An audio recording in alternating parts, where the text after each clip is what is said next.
দবকাৰ পশ্চিম জাৰনী গাঁৱৰ ইছলামউদ্দিন চাহাবৰ মহানুভতা হাজী ইছলামউদ্দিন চাহাবে দুখীয়া লোকক আগবঢ়াইছে সাহায্য গাঁওখনৰ প্ৰায় 100টা পৰিয়াললৈ সাহায্য আগবঢ়াইছে হাজী ইছলামউদ্দিনে চাউল দাইল নিমখ আলু পিঁয়াজ আদি বিতৰণ কৰিছে মানৱ দৰদী লোকজনে দুৰ্যোগৰ সময়ছোৱাত অত্যাৱশ্যকীয় সামগ্ৰী পাই হাঁহি বিৰিঙিছে দুখীয়া ৰাইজৰ মুখত আমাৰ প্ৰধানমন্ত্ৰীয়ে যিটো লকডাউন কৰিছিলে এই কৰোনা ভাইৰাছৰ কাৰণে সেইটো কাৰণে মানুহে বাহিৰত ওলাব নোৱাৰে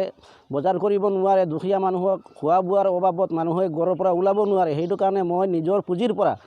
আমাৰ পশ্চিম জাৰনী গাঁওখনত মই 100 ঘৰত খাদ্য দিবলৈ ওলাইছোঁ তাত কি আছে আপুনি আমাৰ তাত দালি আছে আলু আছে পিঁয়াজ আছে তেল আছে চাউল আছে নিমখ আছে চাবোন আছে সব বস্তু দি আছোঁ মই 100 ঘৰ পৰিয়ালক 100টা পৰিয়ালক মই দি আছোঁ এইটো কেনেধৰণৰ পৰিয়ালবিলাক এই পৰিয়ালবিলাক হ'ল যিবিলাক মানুহ একদম নিম্নস্ত দুখীয়া আৰু বিধৱা যিবিলাক মানুহ যিবিলাক দিন হাজিৰা কৰি খায় দিনত গ'লে এমুঠি আবেলি আনি ঘৰত খাব সেইবিলাক মানুহক আমি দি আছোঁ